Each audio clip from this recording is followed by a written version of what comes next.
Hello दोस्तों, आप सभी का एक नए वीडियो में स्वागत है। जैसा कि दोस्तों डीएलएड फोर्थ सेमेस्टर का एग्ज़ाम चल रहा है और आज जो आप लोगों का पेपर हुआ है सामाजिक अध्ययन का, उस पेपर का सल्यूशन मैं आप लोगों को कराने वाला हूँ। इससे पहले दोस्तों जो भी आपके पेपर हुए हैं, चाहे वो मैथ का हो, साइंस का हो, आरंभिक स्तर पर भाषा एवं गणित हो, शैक्षिक प्रबंधन एवं प्रशासन हो, सभी पेपरों का हमने कंप्लीट सल्यूशन कराया है। तो अगर आपने नहीं देखा है तो उसे आप लोग देख लीजिएगा। अब बात है दोस्तों आप लोगों की, अब बारी सामाजिक अध्ययन पेपर को लेकर के है। तो चलिए शुरू करते हैं। तो जैसा कि दोस्तों आपके सामने आप देख रहे होंगे, आज जो आप लोगों का पहला पेपर पूछा गया, सामाजिक अध्ययन का पहला प्रश्न, आत्माराम पांडुरंग ने किसकी स्थापना की थी? तो दोस्तों आत्मारंग पांडुरंग ने प्रार्थना समाज की। तो आप लोगों का जो है राइट आंसर जो है वो आप लोगों का हो जाएगा प्रार्थना समाज की। अगला, दिल्ली चलो नारा किसने दिया था? तो दिल्ली चलो नारा आप लोग किसने दिया था? सुभाष चंद्र बोस ने दिया था। किसने दिया था दोस्तों? सुभाष चंद्र बोस ने दिया था। अगला, स्वराज मेरा जन्मसिद्ध अधिकार है किसने कहा था? तो बाल गंगाधर तिलक ने कहा था। किसने कहा था दोस्तों? बाल गंगाधर तिलक ने कहा था। चलिए आगे बढ़ते हैं। ठीक है, अगला है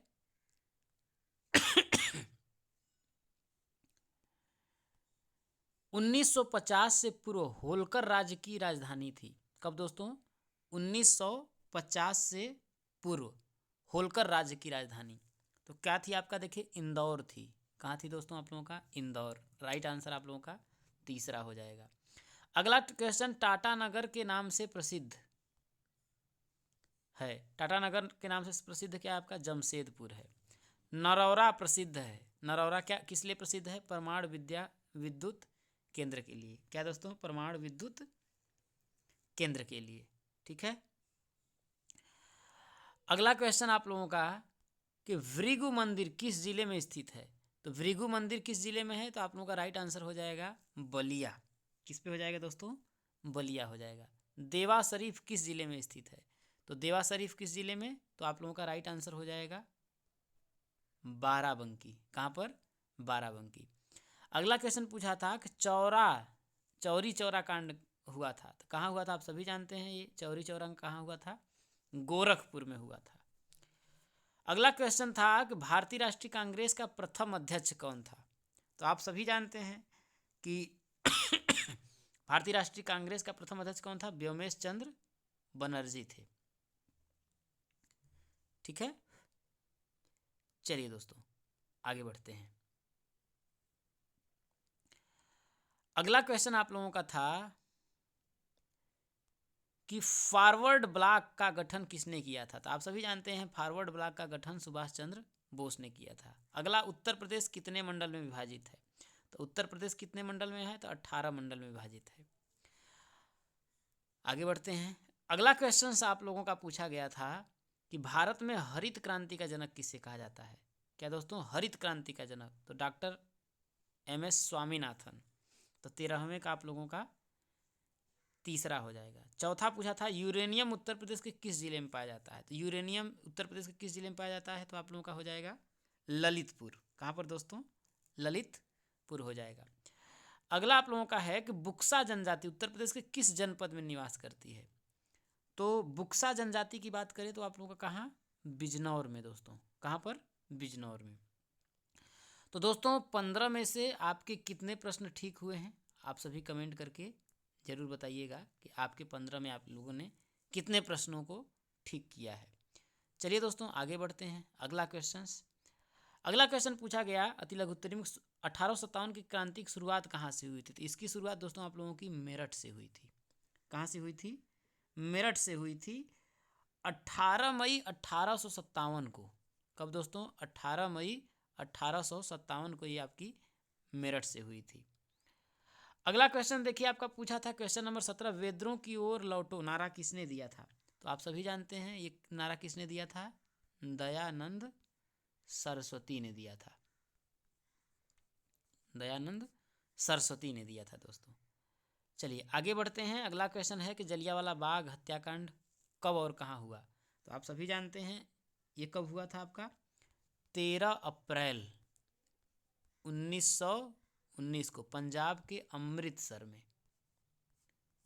कहाँ पर दोस्तों? पंजाब के अमृतसर में आप लोगों का हुआ था। ठीक है। अगला क्वेश्चन आप लोगों का था कि गांधी जी ने असहयोग आंदोलन किस वर्ष आरंभ किया था?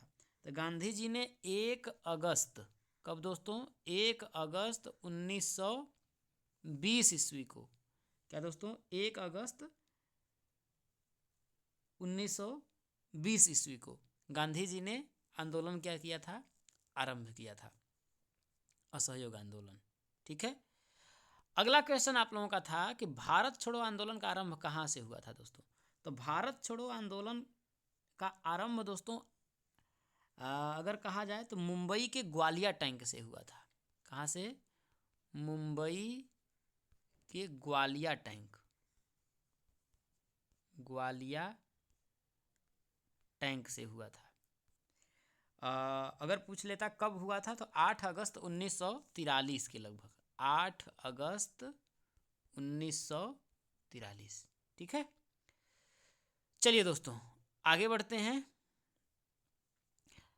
अगला पूछा है कि उत्तर प्रदेश में लोकसभा व राज्यसभा, तो अगर लोकसभा की अगर हम बात करें दोस्तों तो लोकसभा की सीट कितनी है? 80 है। कितना है दोस्तों? 80 है। वहीं अगर हम राज्यसभा की बात करें तो आपकी राज्यसभा की सीट कितनी है आपकी? तो उत्तर प्रदेश की राज्यसभा विधान परिषद 100, राज्यसभा 31 सीट है दोस्तों। कितना है आपका? 31 सीट है। ठीक है। चलिए अगला प्रश्न आप लोगों का, चिपको आंदोलन का किस क्षेत्र में महत्वपूर्ण योगदान था? तो आप सभी जानते हैं दोस्तों चिपको आंदोलन कहाँ से हुआ था? तो दोस्तों यह चमोली में हुआ था, उत्तराखंड के चमोली में दोस्तों। और यहाँ पर बोला महत्वपूर्ण योगदान रहा, तो किस क्षेत्र का दोस्तों? तो चमोली नामक स्थान से हुआ। ये किस लिए हुआ था दोस्तों? तो किसानों ने दोस्तों अंगूर के वृक्षों की जो कटाई था, अंगूर के वृक्ष थे उसकी कटाई का क्या विरोध करने के लिए चिपको आंदोलन का शुरुआत हुई थी दोस्तों। और कब हुई थी आपका? तो 1973 ईस्वी में दोस्तों।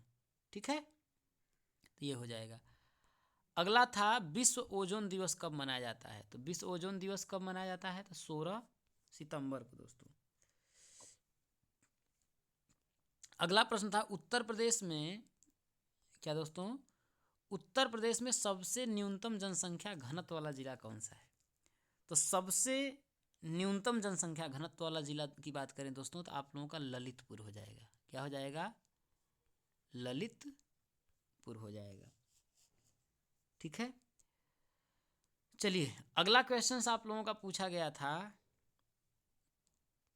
भारत कला भवन कहाँ स्थित है? तो भारत कला भवन दोस्तों वाराणसी, वाराणसी के बीएचयू में दोस्तों। बीएचयू आप देखे होंगे उसी के परिसर में है बीएचयू। ठीक है। अगला है कि सूचना का अधिकार भारत में किस वर्ष लागू किया गया? तो सूचना का अधिकार अधिनियम दोस्तों 2005 में। और ये कब हुआ था? तो 12 अक्टूबर को दोस्तों, 12 अक्टूबर 2005 में। ठीक है। अगला क्वेश्चन आप लोगों का था कि लिंगानुपात से क्या तात्पर्य है? देखो दोस्तों, तो दोस्तों लिंगानुपात की अगर हम बात करें तो बोल सकते हैं कि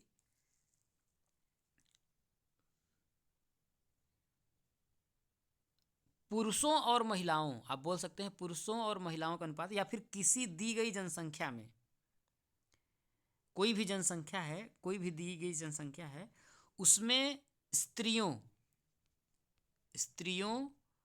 और पुरुषों,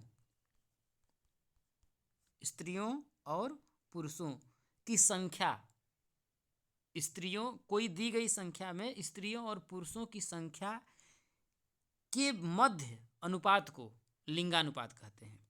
आप बोल सकते हैं, या फिर बोल सकते हैं 1000 पुरुषों पर महिलाएं कितनी हैं, या भी इस तरीके से भी आप कह सकते हैं दोस्तों। अगला क्वेश्चन आप लोगों का था कि भारत में पवन ऊर्जा के उत्पादन में भारत का कौन सा राज्य अग्रणी है? तो किसमें पूछा है दोस्तों? पवन ऊर्जा के माध्यम से, तो आप लोगों का तमिलनाडु हो जाएगा। तमिलनाडु सबसे ज़्यादा पवन ऊर्जा उत्पादन करता है। अगर बात बोले कि आलू के उत्पादन में उत्तर प्रदेश का स्थान कौन सा है, तो आलू के उत्पादन में उत्तर प्रदेश का प्रथम स्थान है दोस्तों। कौन सा स्थान है आप लोगों का? प्रथम स्थान है। अगला है कि रामकृष्ण मिशन की स्थापना किसने की थी, तो आप सभी जानते हैं रामकृष्ण मिशन की स्थापना किसने किया था? विवेकानंद ने किया था। किसने दोस्तों? विवेकानंद ने किया था। कब किया था दोस्तों? तो 1 मई 1897 में। कब किया था दोस्तों? तो 1 मई 1897 में किसने किया था? विवेकानंद ने किया था दोस्तों। ठीक है, अब चलिए दोस्तों आगे बढ़ते हैं। लघुत्तरी प्रश्न में पूछा गया था, इसको मैं आप लोगों को दिखा देता हूँ। असहयोग आंदोलन पर प्रकाश डालिए। पंचशील से आप क्या समझते हैं, इसके प्रमुख सिद्धांतों का वर्णन करिए। वनों से हमें क्या क्या लाभ है, वनों से हमें क्या मिलता है? लकड़ियाँ प्राप्त होती हैं। इस तरीके से लिख सकते हैं। वनों से हमें ऑक्सीजन भी मिलता है भाई, पेड़ पौधों से। मौसम से आप क्या समझते हैं? राष्ट्रीय उद्यान और अभ्यारण्य में क्या अंतर है? पर्यावरण प्रदूषण किसे कहते हैं और यह कितने प्रकार का होता है? विविधता में एकता का क्या अभिप्राय है, स्पष्ट कीजिए। उत्तर प्रदेश की खनिज संपदा पर लेख लिखिए। बेरोजगारी को परिभाषित करें और इसके उन्मूलन के लिए चलाई जा रही 2 योजनाओं का नाम लिखिए। मध्याह्न भोजन कार्यक्रम के प्रमुख उद्देश्यों को बताइए। तो दोस्तों मैंने आप लोगों को सभी प्रश्नों का कंप्लीट सॉल्यूशन दे दिया है। और दोस्तों अगर आप हमारे चैनल पर नए होगा तो आप हमारे यूट्यूब चैनल दोस्तों टॉपर्स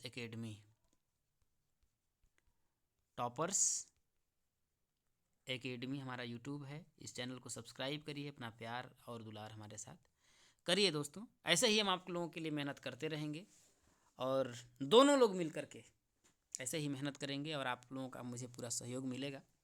आपके कितने प्रश्न ठीक हुए हैं आप भी ये भी कमेंट करके बताइएगा। कोई गलतियाँ होंगी दोस्तों तो उसे माफ़ भी करिएगा। चलिए मिलते हैं अगले वीडियो में, तब तक के लिए जय हिंद, वंदे मातरम।